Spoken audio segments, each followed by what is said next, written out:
పరిశుద్ధమైన దేవుని యొక్క ఉన్నతమైన కృపను తలచుకుంటూ మరొక ఉదయకాల సమయంలోనికి మనము ప్రవేశించి ప్రభు యొక్క కృప కనికరములో మన జీవితాలు స్థిరపరచుకున్నటకై దేవుడు దయచేస్తూ ఉన్న ఈ సహాయతను స్మరణ తెచ్చుకుంటూ మనము ఈ మార్నింగ్ మన్నా కార్యక్రమంలోనికి ప్రవేశిద్దామండి. ప్రార్థన ద్వారా దేవుని యొక్క నడిపింపును మనము కోరుకుందాము. ప్రార్థనలో అందరినీ ఏకీభవించాలి అని మనవి చేయించు ఉన్నాం. ప్రేమ కలిగిన ప్రభువా, నమ్మకమైన దేవా, నిత్యమైన దేవా, శాశ్వతమైన ప్రభువా, మీకు కలిగిన ఉన్నతమైన శ్రేష్టమైన గుణములను స్మరణ తెచ్చుకుంటూ మీరు మా ఎడల కనపరిచిన పరలోకపు ప్రేమను జ్ఞాపకము చేసుకుంటూ ప్రభువా, మీరు మాకు చేసిన అనేకమైన ఆత్మీయమైన సహాయతలను బట్టి మిమ్మలను స్తుతిస్తూ ఉన్నాము, గణపరుస్తూ ఉన్నాము. మరొక నూతనమైన దినములోనికి మీరు మమ్మలను ప్రవేశింపచేశారు. నూతనమైన ఆశీర్వాదములు, దీవెనలు మేము పొందుకోవాలి అన్న ఆలోచనతో మీరు మాకు సహాయకర్తగా నిలిచిన విధానమును బట్టి మిమ్మలను గణపరుస్తూ ఉన్నాము. కొద్ది నిమిషాల పాటు మార్నింగ్ మన్నా కార్యక్రమం ద్వారా వాక్యమును ధ్యానం చేయబోతూ ఉండగా మీ కృపా కనికరము, ఆత్మ నడిపింపును దయచేయండి. వాక్యములో నుంచి నేరుగా స్పష్టముగా మాతో మాట్లాడమని కోరుకుంటూ క్రీస్తు నామమున ప్రార్థిస్తున్నాము పరిశుద్ధపు తండ్రి, ఆమేన్. ఆమేన్. పరిశుద్ధ గ్రంథమును మనము చూద్దామండి. మరొక నూతనమైన అధ్యాయమును మనము తెలుద్దాము. పుస్తకంలో నుండి, బైబిల్ నుండి మధ్యలో ఉన్న గ్రంథము కీర్తనలు మనము చూద్దాము. 149వ కీర్తన మీరు కూడా తెరవాలి అని ప్రేమతో మనవి చేస్తూ ఉన్నాము. 149వ కీర్తన. ఇక్కడ ఈ కీర్తనలో ఉండిన 9 వచనములు మనము చాలా క్లుప్తముగా కొన్ని తలంపులు నేను మీతో పంచుకోవాలి అని ఇష్టపడుతూ ఉన్నాను. ఈ 139వ కీర్తన మనము ధ్యానం చేసిన సమయమున ఇది ఒక స్తుతి కీర్తనగా మనము చూస్తూ ఉన్నామండి. దేవునిని గణపరచుట, దేవుణ్ణి ఆరాధిస్తూ రాసిన కీర్తనగా మనము చూడవచ్చు. ప్రజలకు మొట్టమొదటిగా 5 వచనాలు మనము చూస్తే దేవుడు తన ప్రజలకు రక్షకునిగా ఉన్నాడు అని మనకు కనిపిస్తూ ఉన్నది. అలాగుననే 6వ వచనం నుండి 9వ వచనం వరకు మనము ధ్యానము చేస్తే దుర్మార్గులకు ప్రతీకారము తీర్చేది ఆ దేవుడు మాత్రమే అన్న విషయాన్ని ఈ కీర్తనకారుడు మనకు చాలా తేటగా తెలియపరుస్తూ ఉన్నాడు. తన యొక్క జనాంగముకు ఆ దేవుడు రక్షణకర్తగా ఉన్నాడు. రక్షించే దేవుడు మనకు ఉన్నాడండి. సంరక్షించే దేవుడు మనకు ఉన్నాడు. మన జీవితాలను ఆయన చేతిలో నిత్యము కాపాడుతూ ఉండిన దేవుడు మనకు ఉన్నాడు అని మనము గుర్తుపెట్టుకుందాము. అలాగుననే ఈ 6వ వచనంలో నుండి 9వ వచనం వరకు మనము చూసిన సమయమున అక్కడ ఒక దుర్మార్గపు క్రియలు చేయించు ఉండిన వారి మీద దేవుడు తీర్పు తీరుస్తూ ఉన్న దేవుణ్ణి మనము చూస్తూ ఉన్నాము. అన్య జనులలో, అన్య జనాంగములలో వారికి కలిగిన లక్షణములు, వారికి కలిగిన నేచర్ బట్టి వారు పొందుకుంటూ ఉన్న తీర్పును కూర్చిన విషయాలను కూడా ఈ కీర్తనకారుడు మనకు తెలియపరుస్తూ ఉన్నాడు. మరి ముఖ్యముగా ఈ 49వ కీర్తనలో ఒక 5వ వచనము, 6వ వచనము మీరు కొంచెం సేపు ధ్యానం చేయాలి అని నేను కోరుచూ ఉన్నాను. మీ దగ్గర బైబిల్స్ ఉంటే మీరు చదవటానికి కూడా ప్రయత్నించండి. 149 6వ వచనం. వారి నోట్లలో 149వ కీర్తన 6వ వచనము, అలాగే 5వ వచనం నుంచి మనము చూద్దామండి. 149వ కీర్తన 5వ వచనం. భక్తులు ఘనత నుండి ప్రహర్షించుదురుగాక, వారు సంతోషభరితులై తమ పడకల మీద ఉత్సాహగానము చేయుదురుగాక. 9వ వచనం. విధింపబడిన తీర్పు వారి మీద నడుపుటకును వారి చేతిలో రెండంచులు గల ఖడ్గము ఉన్నది. ఆయన భక్తులకందరికీ ఘనత ఇదే. యెహోవాను స్తుతించుడి, యెహోవాను స్తుతించుడి. తన భక్తులను ఘనపరుచుట నిమిత్తము, తన భక్తులను దీవించుట నిమిత్తము ఒక సరైన తీర్పు తీర్చే దేవుడు మనకు ఉన్నాడు అని మనము చూస్తూ ఉన్నాము.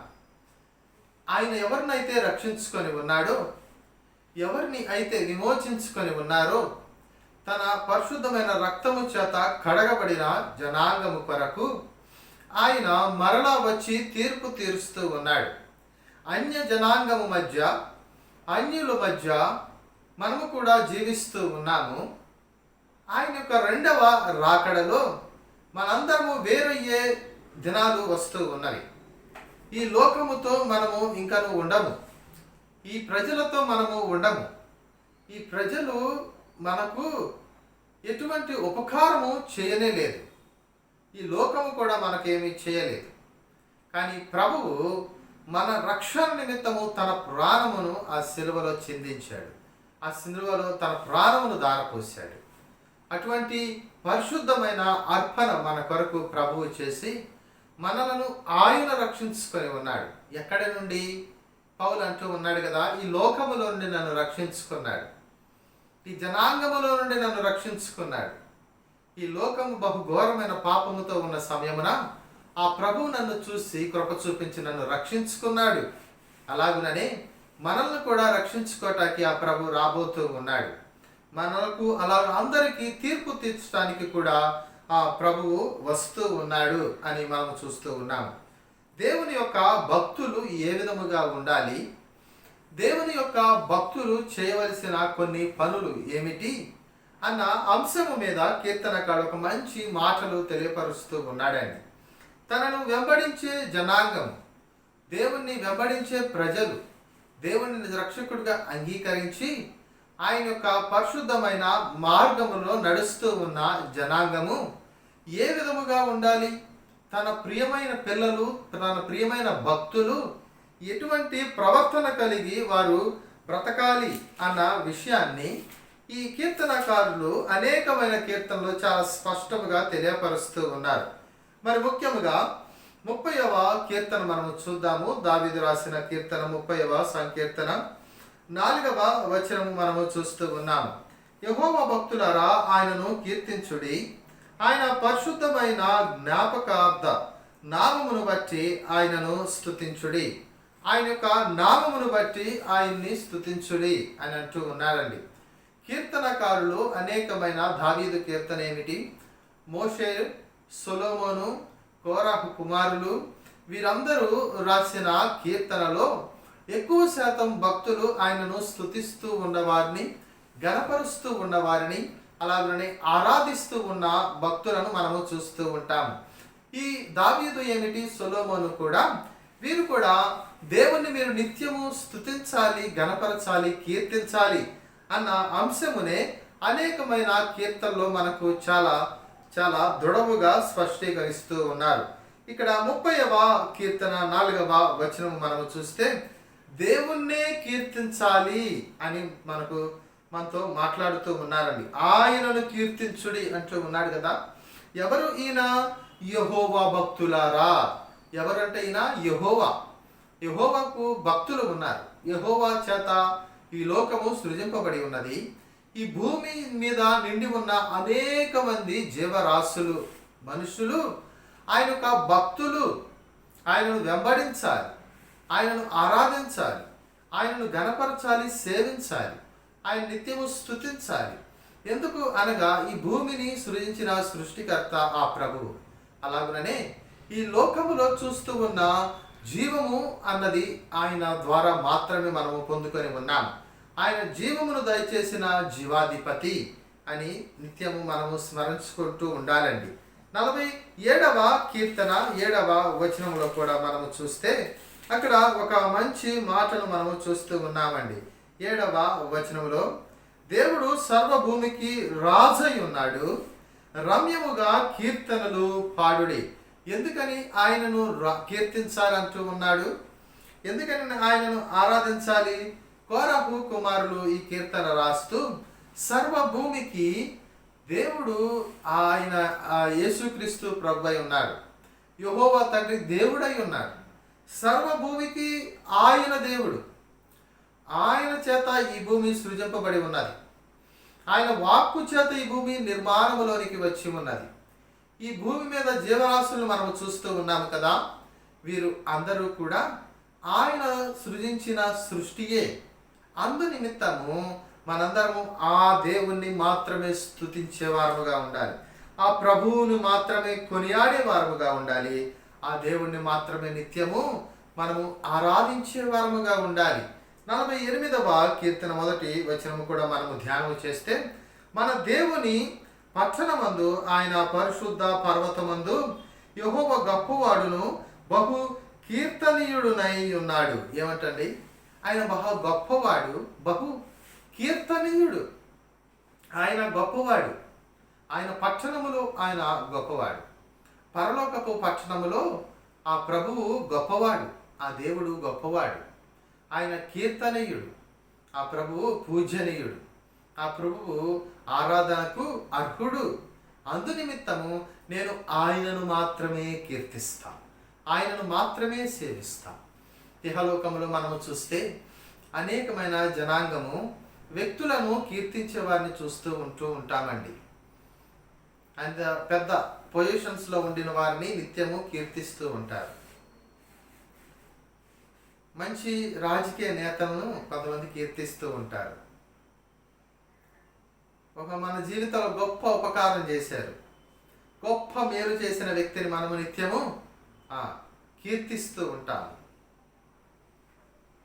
కానీ దేవుడు అంటూ ఉన్నది ఏమిటి అనగా, ఇహలోకములో ఉండిన వ్యక్తుల కన్నా పరలోకములో ఉండిన ఆ సృష్టికర్తను మనము కీర్తించేవారుగా ఉండాలి అని మాట్లాడుతూ ఉన్నాడండి. ఎవరిని కీర్తించేవారుగా ఉండాలి? ఎవరిని గణపరిచే వారముగా ఉండాలి? ఆ పరలోకములో ఉండిన ఆ యెహోవా తండ్రిని మాత్రమే మనము నిత్యము గణపరిచే వారముగా, స్తుతించే వారముగా, ఆయనను మాత్రమే మనము కీర్తించే వారముగా ఉండాలి అని దేవుడు కోరుకుంటూ ఉన్నాడు. ఈ దినాన్ని ఒక మంచి నిర్ణయం తీసుకుందామండి. ఒక మంచి కమిట్మెంట్ దేవునికి ఇద్దాం. ప్రభా, నేను నిన్ను మాత్రమే కీర్తిస్తా. ప్రభా, నేను నిన్ను మాత్రమే సేవిస్తానయ్యా. నిన్ను మాత్రమే నేను ఆరాధిస్తానయ్యా. నిన్ను మాత్రమే నేను గణపరుస్తాను ప్రభా. నీవు తప్పించి నాకు ఇంకొక దైవము లేరు. ఈ రోజంతయు నీ వైపు చూస్తూ నిన్ను కీర్తిస్తూ ఉన్న హృదయముతో నా జీవితంలో ముందుకు కొనసాగింపబడతాను అన్న ఒక మంచి నిర్ణయము దేవుని దగ్గర తీసుకుందాము. 31వ కీర్తన కూడా మనము చూద్దాము. 31వ కీర్తన 23వ వచనాన్ని మనము చూస్తూ ఉన్నాము. యెహోవా భక్తులారా, మీరందరూ ఆయనను ప్రేమించుడి. యెహోవా విశ్వాసులను కాపాడును. గర్వముగా ప్రవర్తించు వారికి ఆయన గొప్ప ప్రతీకారము చేయును. ఒక గొప్ప ప్రతీకారము చేసే దేవుడు ఉన్నాడండి. అలాగనే 23 ప్రారంభిస్తూ యెహోవా భక్తులారా, ఇందాకేమన్నాడు? యెహోవా భక్తులు ఏం చేయాలన్నారు? ఆయనను కీర్తించాలి అని చూశాము. ఇక్కడ యెహోవా భక్తులు మీరందరూ ఆయనను ప్రేమించుడి అంటూ ఉన్నాడండి. ఏమంట? మనము ఆయనను ఏం చేయాలి? ప్రేమించాలి. ఎవరి మీద ఉందండి మన ప్రేమ? ఎవరికి మన హృదయంలో ఒక మంచి ప్లేస్ ఇస్తూ ఉన్నాము? ఎవరికి మన హృదయంలో చోటిస్తూ ఉన్నాము? ఎవరికి మన హృదయంలో స్థానం ఇస్తూ ఉన్నాము? మన హృదయంలో ఎవరికి స్థలం ఇస్తూ ఉన్నామండి? ముఖ్యమైన స్థలం అనేక మంది ఉద్యోగాలకు ఇస్తూ ఉన్నారండి. ఈ మధ్య ఉద్యోగాలకు ఒక మెయిన్ ప్లేస్ ఇస్తూ ఉన్నారు మన జీవితాల్లో. కొంతమంది వ్యాపారాల కొరకు వచ్చేవారు ఉన్నారు. మరి కొంతమంది వారికి కలిగిన పిల్లల కొరకు సమయాన్ని ఇస్తూ ఉంటారు. వాటిని ఎక్కువ ప్రేమిస్తూ ఉంటారు. ఆదాయం వచ్చే చోట ఎక్కువ ప్రేమ ఉంటుంది అన్నట్టు. అలాగనే ఉద్యోగాలు చేస్తూ వాటిని ప్రేమిస్తూ ఉంటారు, దేవునికి సమయం ఇవ్వట్లా. వ్యాపారాలు చేసేవారు కూడా వ్యాపారంలోనే పూర్తిగా మిళితమైపోతున్నారు, దేవునికి సమయం ఇవ్వట్లా. పిల్లలు ఎక్కువ ప్రేమిస్తూ పిల్లలతోనే సమయం గడుపుతూ దేవునికి స్థానము చోటు లేకుండా మనం జీవిస్తూ ఉన్నాము. కానీ కీర్తనకారుడు ఒక మంచి మాట ఈ దినాన మనతో మాట్లాడుతూ ఉన్నాడండి. దావీదు మాట్లాడుతూ ఈ 31వ కీర్తన 23వ వచనంలో యెహోవాను ప్రేమించుడి అంటూ ఉన్నాడు. మీరందరూ ఆయనను ప్రేమించుడి. ప్రతి ఒక్కరూ ఆయనను ప్రేమించాలి. అది పరలోకపు ప్రేమ అయి ఉండాలి. యెహోవా విశ్వాసులను కాపాడును. గర్వముగా ప్రవర్తించిన వారికి ఆయన గొప్ప ప్రతీకారము చేయును. ఆయనను ప్రేమించుడి. యెహోవా విశ్వాసులను కాపాడినవాడు. ఎందుకయ్యా నేను ఆయన్ని ప్రేమించాలి? నేను ఎందుకని యెహోవాను ప్రేమించాలి? ఎందుకని యేసుక్రీస్తు ప్రభువును వెంబడించాలి, ప్రేమించాలి? ఎందుకని అంటే యెహోవా విశ్వాసులకు ఆయన నిత్యము కాపాడుతూ ఉన్నాడు కనుక మనము ఆయనను ప్రేమించాలి.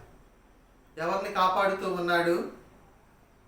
తన సొంత జనాంగాన్ని కాపాడుతూ ఉన్నాడు. ప్రజలను ఆయన కాపాడుతూ ఉన్నాడు. దేవుడు కాపాడే ప్రభు ఉన్నాడండి మనకు. ఆయన తన స్థలములో నుంచి చూచుచూ ఉన్నాడు. ఆయన తన పరిశుద్ధమైన సన్నిధిలో నుంచి మనకు రక్షణ హస్తమును దేవుడు నిత్యము దయచేయిస్తూ ఉన్నాడు. మన జీవితాలను కాపాడే ప్రభు ఉన్నాడండి. మన జీవితాలను చూస్తూ ఉన్న దేవుడు ఉన్నాడు. ఆయన కాపాడుతూ ఉన్నాడు కనుక ఆయనను మనము ప్రేమించాలి. ఏ విధముగా కాపాడాడు? మరణము నుండి మనల్ని కాపాడాడండి. శాశ్వతమైన మరణము నుంచి ఆ ప్రభువు మనల్ని కాపాడాడు. ఆయన సంరక్షించాడు. తన పరిశుద్ధమైన స్థలములోనికి మనల్ని తీసుకొని వెళతాను అని మాట ఇచ్చాడు. ఆయన కాపాడుటను మనము చూస్తే, ఆయన రక్షించుటను గురించి మనము ఆలోచిస్తే, తన ప్రాణమును విడిచినంతగా ఆయన మనల్ని ప్రేమించాడు అని బైబిల్ తెలియపరుస్తూ ఉన్నదండి. అదే వచనములో యోహానుకు రాస్తూ మొదటి పత్రిక 4వ అధ్యాయం 1వ వచనంలో దేవుని ప్రేమించువారు నిత్యము ఆయనను ఆరాధించువారై ఉంటారు అని తెలియపరుస్తూ ఉన్నారు. నిత్యము ఆయన్ని సేవించేవారుగా ఉంటారు. నిత్యము ఆయనను గణపరిచేవారుగా ఉంటారు. ఆయనను ప్రేమించేవారుగా మనం ఉంటే, ఆ మొట్టమొదటి ఆయన ప్రేమను అర్థం చేసుకుంటే చాలండి. ఆయన ప్రేమను మనము ఒకసారి గ్రహించగలిగే హృదయం ఉంటే చాలు. ఆ సిలువలో ఆయన చూస్తే ఆయన ప్రేమ కనిపిస్తూ ఉంటుంది. 3 బ్రేకుల మధ్య ఆయన వేలాడుతూ ఉన్న విధానమును చూస్తే ఆయన ప్రేమ మనకు చాలా స్పష్టముగా కనిపిస్తూ ఉంటుంది. రెండవదిగా దేవుణ్ణి ప్రేమించే భక్తులుగా మనం ఉండాలి. 32వ కీర్తన 6వ వచనంలో కూడా ఇక్కడ కావున నీ దర్శన కాలమందు భక్తి గల వారందరూ నిన్ను ప్రార్థన చేయుదురు. ఎవరు ప్రార్థిస్తూ ఉంటారు? భక్తి కలిగిన వారందరూ నిన్ను ప్రార్థిస్తూ ఉంటారు. దావీదు మాట్లాడుతూ ఉన్నాడండి. ఎవరు ప్రార్థిస్తారయ్యా? ఎవరు ఆరాధిస్తారు? ఎవరు స్తుతులు చెల్లిస్తారు? ఎవరు ఆ దేవుణ్ణి గణపరుస్తారు? ఎవరు ఆ దేవుణ్ణి నిత్యము హృదయాంతరంగంలో స్తుతి కీర్తన, నూతనమైన కీర్తన మనము అందించాలి అంటే మనము ఆయన రక్తము చేత విమోచింపబడిన వారముగా ఉంటాము. విమోచింపబడిన ఆత్మ మాత్రమే ఆయనను నిత్యము స్తుతించే ఆత్మగా ఉంటుంది. ఆయన నిత్యము గణపరిచే ఆత్మగా ఉంటుంది. ఈ దినమున మనము ఆయనను స్తుతిస్తూ గణపరుస్తూ ఉన్నాము అంటే ఆయన రక్తము చేత మనం విమోచింపబడి ఉన్నాము. ఆయన జనాంగముగా, ఆయన భక్తులుగా మనము నిలవగలిగాము అంటే ఆయన రక్తము చేత మనల్ని శుద్ధీకరించుకున్నాడు కనుకనే మనము ఆయన జనాంగములో మనము సభ్యులుగా ఉన్నాము అని గుర్తుపెట్టుకోవాలి. మొదటి రాజుల గ్రంథం 8వ అధ్యాయము 26వ వచనము, 27, 28వ వచనము కూడా మనము చూస్తే మనము చేయు ప్రార్థనలను ఆయన ఆలకిస్తూ ఉన్నాడు అని చూస్తామండి. అంతేకాదు 2వ దినవృత్తాంతం 7వ అధ్యాయము మొదటి వచనం కూడా మనం చూస్తే, తాను చేయు ప్రార్థనలను దేవుడు విని ఉన్నాడు అని చూస్తాము. ఆయన ఆలకిస్తూ ఉన్నాడు ప్రార్థన, ఆయన వినుచూ ఉన్నాడు. ఆయన తన సరైన సమయములో సరైన విధముగా తన పరిశుద్ధమైన పట్టణములో నుండి, పరిశుద్ధమైన స్థలములో నుండి మనకు జవాబును దయచేయటానికి ఆ ప్రభువు సిద్ధముగా ఉన్నాడు. తన భక్తులుగా మనము జీవిస్తూ ఉన్నామండి. తనను వెంబడిస్తూ ఉన్న జనాంగముగా మనం బ్రతుకుతూ ఉన్నాము. ఆ దేవుని యొక్క మార్గమును మనము అంగీకరించి ఆ మార్గములో మనము జీవిస్తూ ఉన్నాము. ఆ మార్గము ఎంతో కఠినమైనది, బాధ ఉన్నది, కన్నీరు ఉంటుంది, అవమానం ఉంటుంది, అవహేళన ఉంటుంది. అయినను కూడా మనము ఆ మార్గమును భక్తుల వలె మనము ఆచరిస్తూ ఉండాలి. భక్తి అన్నిటికన్నా మిన్నైనది కదా. లోకములో అనేకమైన ఆశలు ఉంటాయి. ప్రేమల గురించి ఇందా చూశాము. అనేకమైన ప్రేమలు ఉంటాయి, కానీ అన్నిటికన్నా ముఖ్యమైనది భక్తి. ఆ భక్తి దేవుని మీద ఉండాలి.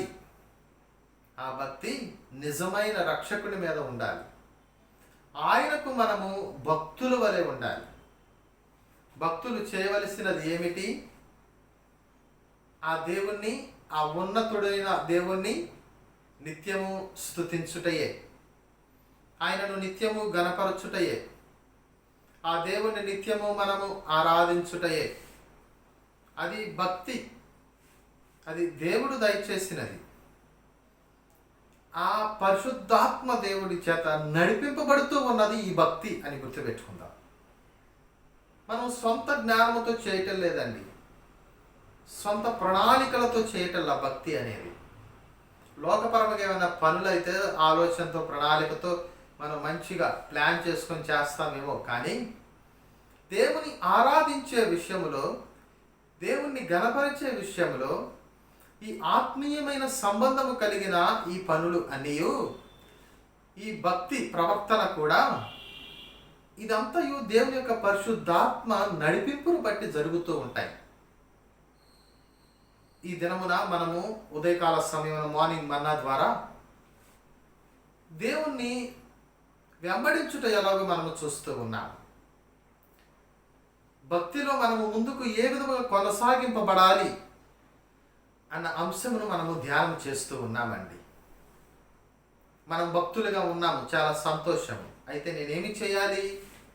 మొట్టమొదటిగా ఆ నిజమైన దేవుణ్ణి మాత్రమే మనము కీర్తించే వారముగా ఉండాలి.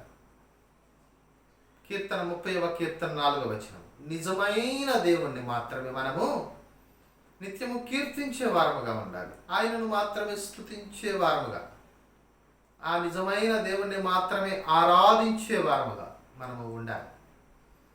మనము దేవుణ్ణి వెంబడిస్తూ ఉన్న భక్తులము. భక్తులకు ఉండవలసిన రెండవ లక్షణము, ఆ యేసుక్రీస్తు ప్రభువును మాత్రమే ప్రేమించే విశ్వాసులుగా ఉండాలి. ఆయన మీద మన ప్రేమ నిలపాలండి. ఆయన మీద మన నిరీక్షణ నిలపాలి. యహలోకమును ప్రేమించవద్దు. యహలోకములో జరుగుతూ ఉన్న వాటిని మనము ఇష్టపడకూడదు. దేవుడు అంటూ ఉన్నాడు, నేను పరలోకమైన జ్ఞానము నేను నీకు ఇచ్చాను, పరలోకమైన దీవెన ఆశీర్వాదాలు నేను ఇస్తాను. మూడవదిగా భక్తులు చేయవలసిన పని, నిజ దేవుణ్ణి మాత్రమే మనము ప్రార్థించాలి. ఆ యెహోవా తండ్రిని మాత్రమే మనం ప్రార్థించాలి. ఆ యేసుక్రీస్తు ప్రభువును మాత్రమే మనము ప్రార్థించే వారముగా ఉండాలి, స్తుతించే వారము, గణపరిచే వారముగా. ఇటువంటి 3 లక్షణాలు మనము చేతపట్టుకుందాము. మనము ఈ దినమును మనము ఆత్మీయముగా, ప్రార్థనాపూర్వకముగా, విశ్వాసముతో, దేవుణ్ణి కీర్తించే హృదయముతో, దేవుణ్ణి ప్రేమించే హృదయముతో మనము ప్రారంభిద్దాము. దేవుడు మనకు తోడుగా ఉండి నడిపిస్తాడు. దేవుని మాటను దీవించునుగాక. మనము ప్రార్థన ద్వారా మనము ఈ కార్యక్రమం ముగించుకుందామండి. మహిమగల రాజా, పరిశుద్ధపు ప్రభువా, ప్రేమ కలిగిన తండ్రి, అవును ప్రభువా, మీ భక్తులను మీరు చూస్తూ ఉన్నారు. భక్తుల మీద మీరు ప్రత్యేకమైన ప్రేమ చూపుతూ ఉన్నారు.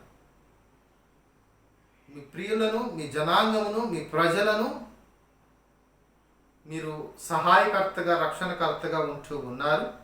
అందును బట్టి మీకే వందనాలు. మార్నింగ్ మన్నా వీక్షిస్తూ ఉన్న ప్రతి ఆత్మకు ప్రభువా మీరు తోడుగా ఉండండి, నీడగా ఉండండి. వారి ద్వారా మీరే మహిమ, ఘనత, ప్రభావం పొందుకోండి. వీక్షిస్తూ ఉన్న ప్రతి ఆత్మను దీవించి ఆశీర్వదించమని కోరుకుంటూ క్రీస్తు యేసు నామమున ప్రార్థిస్తున్నాము పరిశుద్ధపు తండ్రి. ఆమేన్. ఆమేన్. వందనాలు.